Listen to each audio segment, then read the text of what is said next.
think of Earth's ancient past, we often conjure images of colossal dinosaurs ruling the land. But what happened after these magnificent beasts vanished from the Earth's surface? What monsters lurked in the shadows of the post-dinosaur world? The abrupt end of the dinosaurs, caused by a cataclysmic event some 65 million years ago, left behind a world ripe for new inhabitants. As the dust settled and the planet began to heal, a diverse array of creatures emerged to fill the void left by their predecessors. In this exploration, we embark on a journey through time, delving into the depths of Earth's post-dinosaur era. From towering predators that ruled the skies to monstrous sea creatures patrolling ancient oceans, the world was teeming with life forms that would stretch the imagination of even the most seasoned paleontologist. Join us as we uncover the mysteries of this forgotten epoch, piecing together clues from fossils and scientific research to reconstruct the lost world of monsters that once roamed our planet after the dinosaurs' reign. Accessible according to one of the most compelling hypotheses, the first life on our planet appeared in the ocean, so we will start with the dwellers of the ancient ocean. The hero of the first story is gigantic aquatic scorpion. Sea scorpions, also known as eurypterids, were prehistoric creatures that lived in the Silurian, Devonian, and Permian eras, from approximately 500 to 250 million years ago. They are thought to be the largest arthropods ever to have existed. The biggest of them would have dwarfed a full-grown man. Although sea scorpions looked broadly like scorpions with a similar body shape, but they were not. They were more like the cousins of modern scorpions. They appeared at the beginning of the Ordovician period, about 488 million years ago, and became extinct at the end of the Permian period, 251 million years ago. If you think the 15-foot-long anaconda is a horror show, imagine TITANOBOA, a 42-foot-long boa that was 3 feet wide at its widest point. Some even believe this snake could grow up to 50 feet in length. Not only that, it could weigh as much as 2,500 pounds, which is well over a ton. It was the largest predator on Earth during the middle to the latter part of the Paleocene epoch. TITANOBOA came after the meat-eating dinosaurs went extinct 65 million years ago, and before the arrival of the megalodon.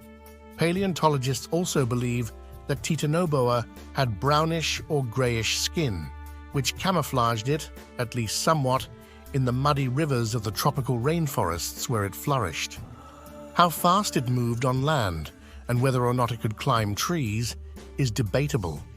Though scientists have only found some sections of the snake's backbone and pieces of its skull, it was enough to let them calculate the fantastic size. They could even tell that it was related to modern boas and anacondas and placed it in the still extant Boidae family. Due to its immense size and weight, it is believed that TITANOBOA was aquatic, much like its modern-day relative, the anaconda. It would have been able to prey on very large animals, such as the giant turtles and dryosaurid crocodilians that it shared its environment with. Research suggests, however, that the bulk of its diet was made up of fish. TITANOBOA died out around 58 to 60 million years ago, so its dominance was fairly brief in geological terms. Scientists aren't quite sure, but they believe that climate change has something to do with it. The climate started to cool, and the enormous snake couldn't maintain its metabolism. Our next extinct ferocious animal is entelodonts, often referred to as Terminator pigs or hell pigs. They lived during the Eocene and Oligocene epochs, approximately 38 to 16 million years ago. Hell pigs belong to the extinct family Entelodontidae and Artiodactyla. They were gigantic, fearsome omnivores known for their massive heads and impressive jaw strength. For 21 million terrifying years, these beasts crushed bones and ran through forests and floodplains all across North America, Asia, and Europe. Entelodonts walked among the other giant prehistoric animals of the Cenozoic era. Though they had pig-like features, entelodonts were more closely related to other ungulates like hippos and whales, and they weren't so much natural predators as they were opportunistic eaters who simply happened to be extremely large and powerful. One telling relic of the entelodonts is a pile of bitten-in-half camels from the early Oligocene epoch. Renowned for their bite force, entelodonts possessed immense jaw strength and all 4 types of mammalian teeth. It is widely believed they were easily capable of crushing bone. Their behavior and diet were well suited to their prehistoric environments, but a combination of factors such as climate change, shifting ecosystems, and increased competition with other predators ultimately led to their extinction. If you take a good hard look at Kalinken's pictures, you'll quickly conclude that these were some terrifying birds. It was about 10 feet tall and weighed around 500 pounds. They had a heavy skull that was about 28 inches long, with 18 inches of belonging to its beak. A fascinating thing about this creature's beak is that it contained a little hook on the end of it that allowed it to eviscerate its prey. What is really scary about these birds is that they were carnivorous and were very good hunters. However, scientists aren't really sure how they hunted, although they do have a couple of theories. Most likely, they chased down their prey. These birds were incapable and then used their massive skull and beak to stun it. When it was stunned, it probably then used the hook on the end of its beak to tear open its prey. Of course, that is only theory. The second theory is that they used their beaks to hold their prey while they shook them violently. This would have caused enough force to break their prey's back, which would allow these birds to eat at their leisure. Between 60 million and 2 million years ago, terror birds ruled over South America, using their size, speed, and powerful beak to reign over the continent. According to the National Audubon Society, terror birds couldn't fly, but they could reach speeds of up to 60 miles per hour on the ground. What's more, they likely used their face as a hatchet against other animals. As far as paleontologists today know, terror birds started to disappear around 2 million years ago. Many researchers believe that their decline and eventual extinction lined up with the formation of the Isthmus of Panama, which connected North and South America for the first time. There's clear evidence that terror birds migrated north, as their fossils have been discovered in Texas and Florida. But then, some suspect, the terror birds met their match in the form of predators like jaguars and saber-toothed cats, who also migrated south. No longer the top predator, they began to die out.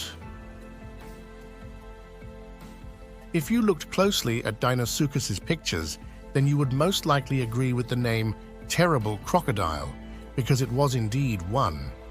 It was approximately 33 feet long, or about twice the size of a saltwater crocodile, and weighed around 10 tons or 20,000 pounds. It also had a very large head that was about 6 feet long and filled with many razor-sharp teeth. It would have been a terrible crocodile for any of its prey to run across, and that's for sure. Amazingly, the preserved fossils of 2 contemporaneous North American tyrannosaurs, Apalachiosaurus and Albertosaurus, bear clear evidence of DEINOSUCHUS bite marks. It's not clear if these individuals succumbed to the attacks or went on to scavenge for another day after their wounds healed. But you have to admit that a 30-foot-long crocodile lunging at a 30-foot-long tyrannosaur makes for a compelling picture. This would not incidentally, have been the only known dinosaur versus crocodile cage match. If it did prey on dinosaurs regularly, that would go a long way toward explaining the exceptionally large size of DEINOSUCHUS, as well as the enormous force of its bite, about 10,000 to 15,000 pounds per square inch, well within Tyrannosaurus rex territory. DEINOSUCHUS went extinct towards the end of the Cretaceous period about 73 million years ago. The exact reason for their extinction isn't known. However, many experts agree that the disappearance of this species occurred before the main extinction event that occurred at the end of the period. The extinction event, which took place 66 million years ago, wiped out the rest of the non-avian dinosaurs still living at the time. When people mention saber-toothed cats, they're usually talking about one very specific creature, Smilodon fatalis, but over a dozen prehistoric felines had abnormally large fangs, and despite widespread belief, none of them were true tigers. In addition, many non-cat predators are sometimes colloquially called saber-toothed cats, including the 9-million-year-old Nimravides catacopus, a relative of both felines and hyenas that doesn't belong to either group. Along with the woolly mammoth, the saber-toothed tiger was one of the most famous megafauna of the Pleistocene epoch. Saber-toothed tigers had almost comically capacious bites. These felines could open their jaws to a snake-worthy angle of 120 degrees, or about twice as wide as a modern lion, or a yawning house cat. Paradoxically, though, the various species of Smilodon couldn't bite down on their prey with much force because, per the previous slide, they needed to protect their precious canines against accidental breakage. Many modern big cats are pack animals, which has tempted paleontologists to speculate that saber-toothed tigers lived, if not hunted, in packs as well. One piece of evidence supporting this premise is that many Smilodon fossil specimens bear evidence of old age and chronic disease. It's unlikely that these debilitated individuals would have been able to survive in the wild without assistance, or at least protection, from other pack members.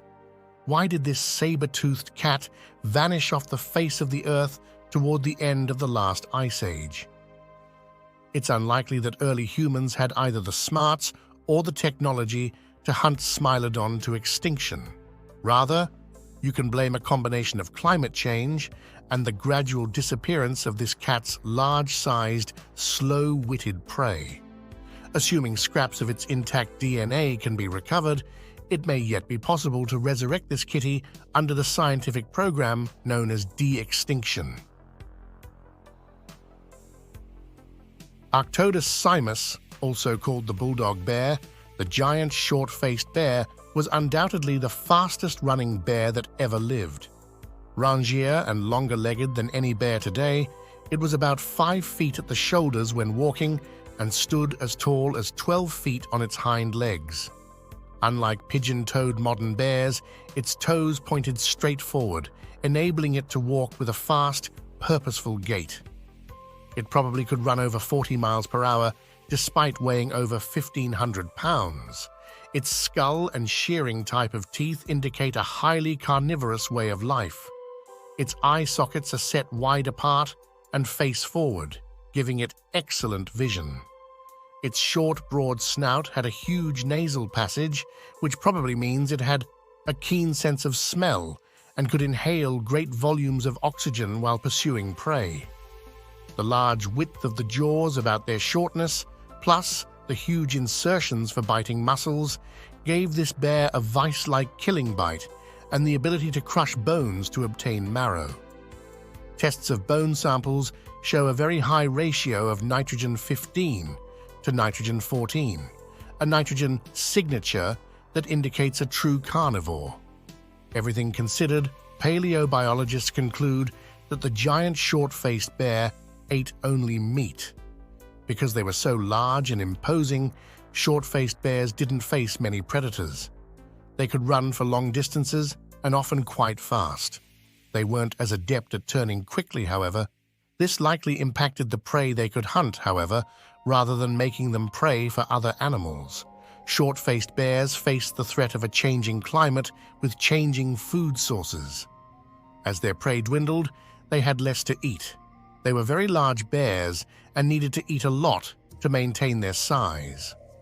Without adequate food, the short-faced bear population diminished. There is at least some evidence that early humans interacted with short-faced bears. A Clovis settlement in Texas shows that a short-faced bear was butchered for meat by the people who lived there. Researchers think that introducing humans to the environment did not directly threaten the short-faced bear's survival. Instead, they would have competed for resources. This impacted the entire ecosystem and made it harder for these bears to get enough to eat. They are believed to have died out about 300,000 years ago until the end of the Pleistocene era, or 11,000 years ago. While there was likely not one distinct event that caused their extinction, changing habitats and food sources contributed to their dwindling numbers and eventual extinction. The Quaternary extinction event at the transition from the Pliocene to the Holocene epoch led to a major shift in the short-faced bear's habitat and the entire ecosystem. Megalania, which means giant Roma in Greek, was a very large Australian lizard that existed at the end of the Pleistocene epoch. The first Megalania fossil discovery is attributed to English naturalist Richard Owen, who named the animal Megalania prisca. Paleontologists later recategorized the animal into the Varanus genus, naming it Varanus priscus, although the name Megalania remained in popular culture. We can draw similarities in appearance to the Parenti, Australian monitor lizard, and Komodo dragon, which are both thought to be Megalania's closest living relatives. Fossils tell us that these animals could have averaged anywhere from 15 feet to 26 feet in length. The debate of Megalania's length depends on which of the aforementioned lizards it is closer to in the phylogenetic tree. If closer to the monitor lizard, Megalania would reach upwards of 26 feet due to a longer tail. From what we know about the size of Megalania, it would have been a formidable apex predator in its ancient ecosystem. Mainly feasting on mid-sized to large animals, Megalania would have been a carnivore. Modern monitor lizards are also strict carnivores. A large part of their diets might have been the various marsupials in Australia at that time. Australia was host to many massive marsupials such as Diprotodon and Procoptodon, which were prey to many other formidable hunters like Thylacoleo. Diprotodon would have been roughly hippopotamus-sized. Megalania hunted other species as well, including birds and their eggs, other lizards, and some smaller mammals of various kinds. Megalania is believed to have gone extinct somewhere between 40,000 and 50,000 years ago. Humans arrived on the Australian continent roughly 65,000 years ago. Alongside many other animals that died out at the end of the Pliocene epoch, Megalania's reason for extinction likely had something to do with humans. It wasn't necessarily that people hunted Megalania, although they could have, but instead that humans hunted Megalania's prey extensively. Now it's time for you to get involved. Which of these terrifying prehistoric beasts do you think was the most ferocious? Let me know in the comments below. And if you enjoyed learning about these incredible creatures and want to see more fascinating topics like this, don't forget to subscribe to my channel and hit the notification bell so you never miss an upload.